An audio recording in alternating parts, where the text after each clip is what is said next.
말씀을 전하겠습니다. 1절부터 읽겠습니다. 여호와여, 나의 대적이 어찌 그리 많은지요. 일어나 나를 치는 자가 많소이다. 많은 사람이 있어 나를 가리켜 말하기를 저는 하나님께 도움을 얻지 못한다 하나이다. 셀라. 여호와여, 주는 나의 방패시요 나의 영광이시요 나의 머리를 드시는 자니이다. 내가 나의 목소리로 여호와께 부르짖으니 그 성산에서 응답하시는도다. 셀라. 내가 누워 자고 깨었으니 여호와께서 나를 붙드심이로다. 천만인이 나를 둘러치려 하여도 나는 두려워 아니하리이다. 여호와여, 일어나소서. 나의 하나님이여, 나를 구원하소서. 주께서 나의 모든 원수의 뺨을 찌시며 악인의 이를 꺾으셨나이다. 구원은 여호와께 있사오니 주의 복을 주의 백성에게 내리소서. 셀라. 아멘. 3월에도 하나님의 은총이 함께 하시기 바랍니다.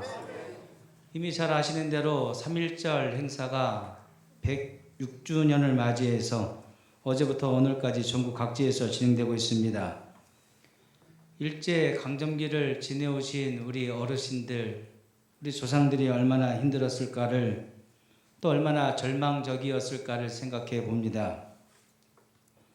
당시에도 교회가 있었지만 신사참배 문제로, 동방요배 문제로, 창씨 변경 같은 갈등으로 교회들이 서로 반목하고 성도 간에도 불편한 어려움들이 참 많았습니다.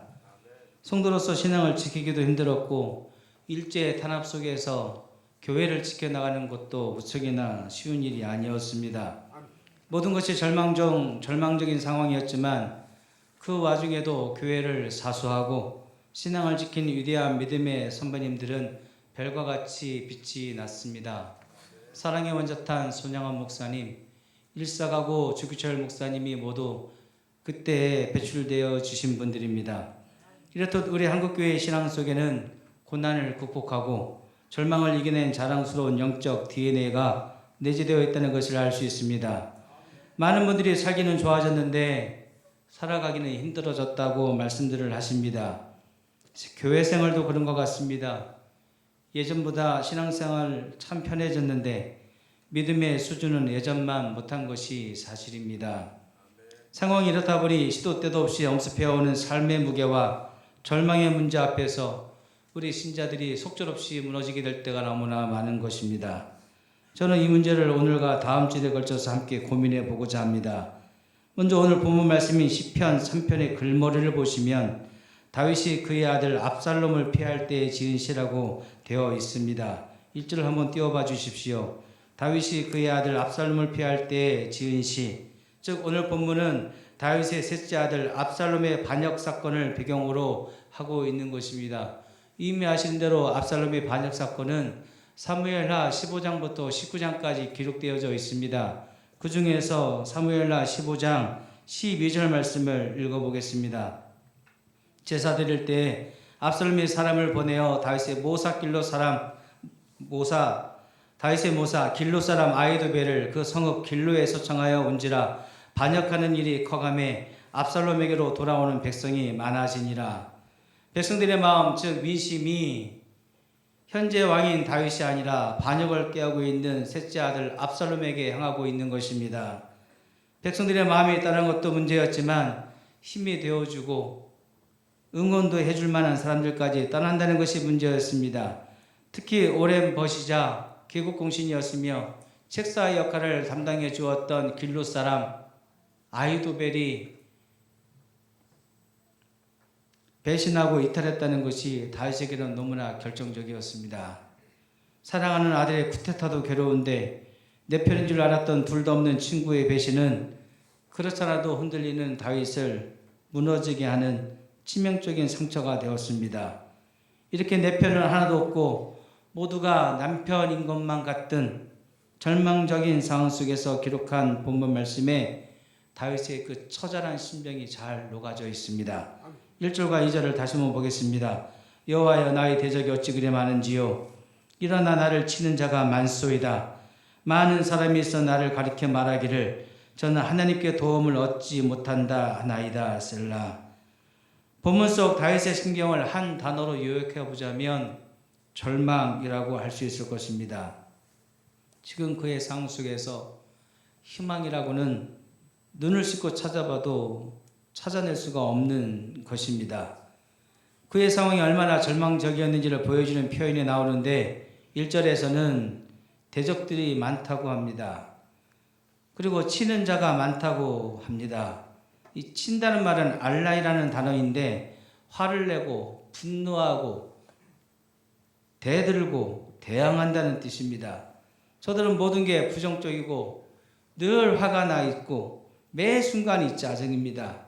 그리고 2절을 보시면 저는 하나님께 도움을 얻지 못한다는 말로 조롱을 하는데 한두 사람이 그렇게 하는 것이 아니라 많은 사람들이 그렇게 조롱하고 비난하더라는 것입니다.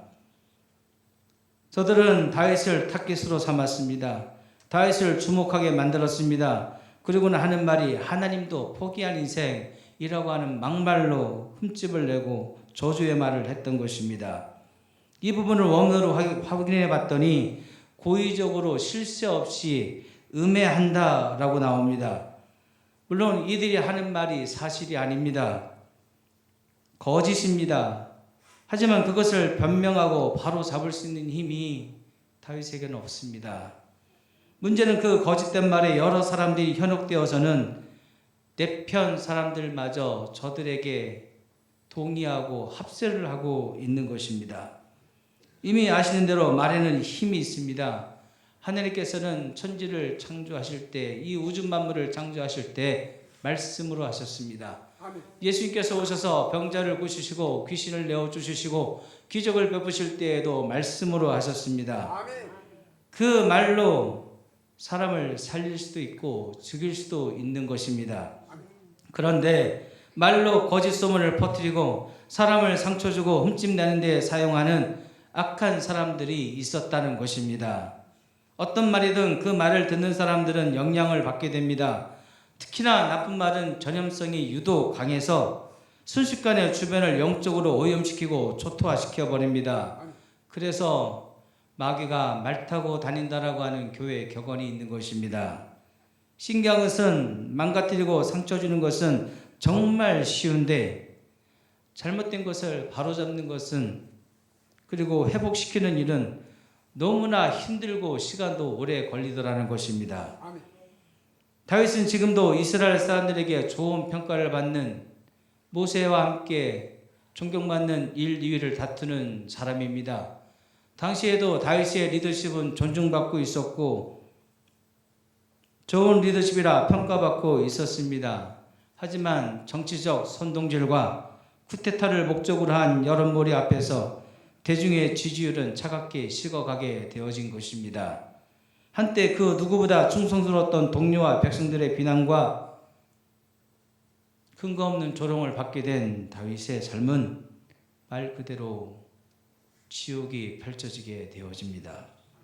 더군다나 사랑하는 아들의 반역은 왕이기 전에 한 아버지로서 한 인간으로서 감당하기엔 너무나 큰 충격이었던 것입니다. 사는 것 같지 않았을 것입니다. 사는 것보다 차라리 죽는 편이 낫다고도 생각했을 것입니다. 그냥 죽어버릴까 하는 생각을 왜 안 해봤겠습니까? 여러분 바로 이 지점입니다. 한 나라의 왕도 죽고 싶을 정도의 고난이 있고 절망이 있는 것입니다. 오늘 저와 여러분에게 찾아온 절망적인 상황은 나만 겪는 고난도 아니고 내 인생에게만 찾아오는 유일한 것도 아닌 것입니다. 우리가 인정해야 될 것은 이 세상에 어떤 인생도 쉬운 인생은 없습니다. 중요한 것은 누구 인생이 더 힘든가를 논할 것이 아니라 내 인생의 절망스러운 문제를 어떻게 이겨내고 극복할 것인가를 고민하는 것이 옳을 것입니다. 그렇다면 다윗은 어떻게 그 절망을 극복했는지 함께 살펴보도록 하겠습니다. 오늘은 3절이 요절입니다. 여호와여 주는 나의 방패시요 나의 영광이시요 나의 머리를 드시는 자니이다. 3절을 통해 알 수 있는 다윗의 신앙은 여호와여의 신앙입니다. 다윗은 그 절망적인 상황에서 하나님을 부르고 하나님을 찾고 있습니다. 경험해 보셔서 아시겠지만 절망적인 상황, 이런 어려운 상황이 되면 하나님을 찾는 것이 쉽지 않습니다. 더 어렵습니다. 기도해야 되는데 기도가 되지 않습니다. 기도의 자리에 나오는 것조차 복 없습니다. 원망스러운 마음, 섭섭한 마음, 불신의 감정들이 뒤섞이면서 기도할 수 있는 상태가 되어지지 않는 것입니다. 이는 문제가 나를 압도하고 나의 이성과 감정, 심지어 신앙까지도 통제하고 있다는 것을 알 수 있습니다. 그러나 지금 다윗에게 보이는 여호와의 신앙은 하나님을 생각하고 하나님을 묵상하고 더 나아가 문제를 문제 삼지 않는 믿음으로 문제 해결의 열쇠가 하나님께 있다는 것을 고백하는 믿음의 표현이라고 할 수 있는 것입니다. 대부분의 사람들은 문제를 만나게 되면 문제를 묵상합니다. 문제에 집중합니다. 문제를 연구하고 앉으나 서나 문제만 생각을 합니다. 그러나 다윗이 달랐던 것은 문제를 묵상하는 것이 아니라 하나님을 묵상하고 하나님을 찾고 하나님을 부르면서 하나님께 집중했다는 것입니다. 원문을 보시면 이 여호와여 앞에 그러나라고 하는 접속사가 들어가 있습니다. 즉 많은 대적들이 다윗을 조롱하고 비난하고 때리고 죽이려 할지라도 다윗은 그러나 여호와의 신앙으로 견뎌내고 있었다는 것입니다. 저는 오늘 저와 여러분에게 이 그러나 여호와의 신앙이 있기를 바랍니다. 지금 이 시간에도 절망 중에 계신 분들이 있으실 겁니다. 바뀌지 않는 환경은 유리천장이 되어 나의 앞길을 가로막고 사람들의 고정관념과 오해는 나를 아프게 만들어서 오죽하면 아프니까 청춘이다 라는 책이 팔린 지 벌써 15년째가 되어집니다. 이제는 아프니까 갱년기다, 아프니까 노년이다 라는 말도 생겼습니다. 무슨 뜻이겠습니까? 안 아픈 사람이 없다는 것입니다. 우리는 모두 아픕니다. 성도라도 예외가 아닌 것입니다. 어떤 인생, 어떤 누구라도 문제가 있습니다. 심지어 예수님의 주변에도 문제가 들끓었습니다. 하물며 우리들이겠습니까? 이런 상황에서 우리가 취해야 될 자세가 바로 여호와여인 것입니다. 사도행전 2장 21절 말씀을 보시면 누구든지 주의 이름을 부르는 자는 구원을 얻으리라 말씀하셨습니다. 우리에게는 주의 이름을 부를 수 있는 특권이 있다는 것입니다. 성도라 할지라도 이 세상 사는 동안에 시험과 어려움이 찾아옵니다. 하지만 성도에게는 절망과 낙심 속에서도 부를 수 있는 이름이 있고 매달릴 수 있는 하나님이 계시다는 것입니다. 주의 이름을 부르십시오. 하나님께 매달리시기 바랍니다. 오늘 여러분의 도움이 어디서 옵니까? 시편 121편 2절 말씀을 보시면 나의 도움이 천지를 지으신 여호와에게서다 라고 말씀하고 있습니다. 이사야서 31장 1절 말씀을 보시면 도움을 구하러 애굽으로 내려가는 자들은 화가 있을 것이다 라고 말씀을 하고 있습니다. 성도로 부름받았으면 문제 해결도 성도답게 해야 되는 것입니다. 성도는 하나님의 은혜로 살아야 됩니다. 성도에게 있는 참 믿음은 비겁하지 않습니다. 성도라면 거짓되지 않습니다. 성도는 진실해야 됩니다. 성도의 참 믿음은 힘들고 어려울 때일수록 더 하나님께 매달리고 더 하나님을 부르고 더 하나님을 찾는 데 있습니다.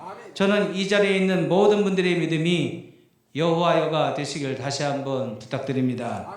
자, 그렇다면 여호와의 신앙에게 어떤 축복이 따라오겠습니까? 본문 3절에는 세 가지의 축복을 말씀하고 있습니다. 3절을 다시 한번 보겠습니다. 여호와여 주는 나의 방패시요 나의 영광이시요 나의 머리를 드시는 자니이다. 세 가지 축복을 말씀하시죠. 첫 번째 축복은 하나님께서 나의 방패가 되어 주신답니다.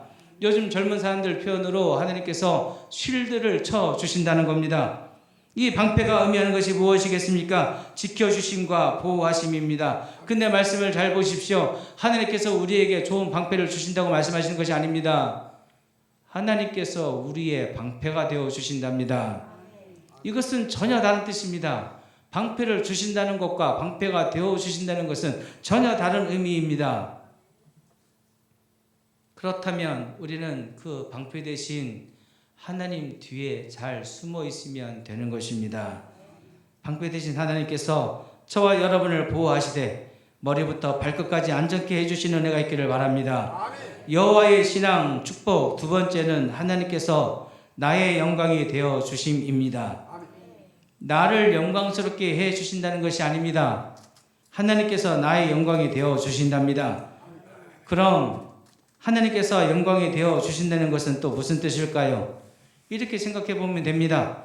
사람들마다 영광으로 삼는 것들이 있습니다. 보통은 물질, 권력, 명예, 인기, 권력 이런 것들입니다. 왜 사람들이 명품 옷과 명품 가방으로 치장을 하고 비싼 외제차를 타고 다니고 좋은 집에서 살려고 하고 비싼 동네에서 살려고 애를 쓸까요? 그것이 자신에게 영광이 되고 만족이 되기 때문에 그렇습니다. 권력과 명예를 중시하는 분들은 무슨 감투나 직위에 관심이 많으십니다. 그것으로 자기 영광을 삼는 것입니다. 다윗은 이런 영광과 명예를 이미 다 받아 누린 사람입니다. 처음 정치에 입문했을 때 다윗은 이런 칭송을 받았습니다. 사울은 천천히요, 다윗은 만만이다. 한낱 목동이었던 그가 왕으로서의 명예와 부귀 영화까지 맛보았습니다. 근데 인생의 고난과 절망을 만나게 되니 그동안 누려왔던 그 모든 것들이 한낱 신기루였다는 것을 깨닫게 된 것입니다. 아무런 힘이 되어주지 못합니다. 이 고난과 절망을 이겨낼 만한 어떤 도움이 되지 않는다는 것을 다윗이 깨닫게 된 것입니다. 결국 다윗은 절망 중에 깨닫습니다. 인생에게 있어서 최고의 영예와 영광은 바로 하나님이시다라는 것이었습니다. 오늘 여러분의 목적은 무엇입니까? 성공입니까? 아니면 행복이십니까? 오늘 여러분의 자랑이 되는 그것은 대체 무엇입니까? 무엇이 여러분에게 영광스러움이 되고 계십니까? 세상에 썩어질 것이 아니라 영원하신 하나님께서 여러분의 영광이 되시기를 바랍니다. 하나님을 찾는 인생들에게 주시는 세 번째 축복은 하나님께서 나의 머리를 들게 해 주심입니다. 압살롬의 반역으로 인해 다윗은 모든 영광을 뒤로하고 도망을 치는 신세가 되었습니다. 일명 고개 숙인 남자가 된 것입니다. 사람들의 비웃음과 모욕과 조롱, 비난 속에 그 화려한 영광을 떠나게 됩니다. 그것도 축복 속에 떠나게 된 것이 아니라 도망치듯 죄를 지은 사람처럼 숨어서 나가게 됩니다. 그렇다고 더 좋은 곳으로 가는 것도 아닙니다. 아무것도 없는 빈들로 갑니다. 춥고 배고픈 광야로 도망치는 다윗은 그 치욕스러움과 부끄러움으로 인해 고개를 들지 못하고 고개를 가리는 신세가 된 것입니다. 그는 왕으로서 한때 당당했습니다. 그러나 지금은 아닙니다. 그는 여전히 왕의 신분이었지만 고개 숙인 왕일 뿐입니다. 오히려 왕인 것이 부끄럽게 여겨지고 있는 것입니다. 우리는 고개 들고 당당하게 살고 싶지만 여의치 않은 삶의 무게는 우리들로 하여금 머리를 숙이게 만들 때가 얼마나 많은지 모릅니다. 겸손해서가 아니라 삶이 그토록 고달팠고 괴로웠고 힘들었기 때문에 그 무게를 견디지 못하고 고개가 숙여진 것뿐입니다. 실패를 모르고 늘 성공가도를 달리던 다윗이었지만 지금은 손가락질과 능욕을 받으면서 제수와 같이 머리를 숙여야 했고 가려야 했던 도망치는 인생의 대명사처럼 되어버렸습니다. 당시의 상황이 사무엘하 15장 30절에 나옵니다. 다윗이 감람산 길로 올라갈 때 머리를 가리우고 맨발로 울며 행하고 저와 함께 가는 백성들도 각각 그 머리를 가리우고 울며 올라가니라. 여러분, 천하의 다윗이 무슨 큰 죄를 지었다고 머리를 가리고 있습니까? 얼마나 상황이 긴박했으면 맨발로 가고 있습니다. 다윗이 웁니다. 왕이 웁니다. 남자가 웁니다. 얼마나 분하고 억울하고 원통한지, 얼마나 속상하고 안타까운지 모두가 다 울고 있습니다. 이런 비참한 지경에 있던 다윗이 여호와여 하고 하나님을 찾았던 것입니다. 이렇게 하나님을 부르고 찾는 다윗의 그 숙여진 머리를 하나님께서는 들게 해 주시겠다 말씀해 주시고 있는 것입니다. 오늘 여러분의 머리를 숙이게 하고 여러분의 얼굴을 가리게 하는 그 절망적인 문제는 무엇입니까? 오늘 무엇이 여러분들로 하여금 맨발로 나서게 하고 있습니까? 무엇이 여러분을 비참하게 하고 울게 하고 있으십니까? 여러분의 그 비통하고 억울한 마음을 하나님께 아뢰시기 바랍니다. 하나님의 이름을 부르십시오. 하나님을 찾으십시오. 그리고 그러나 여호와의 신앙으로 단단히 무장하시기 바랍니다. 다윗의 방패가 되어주신 하나님, 다윗의 영광이 되어 주신 하나님, 다윗의 머리를 들게 해주시는 그 하나님의 은혜가 저와 여러분에게 함께 하시기를 주님의 이름으로 바랍니다.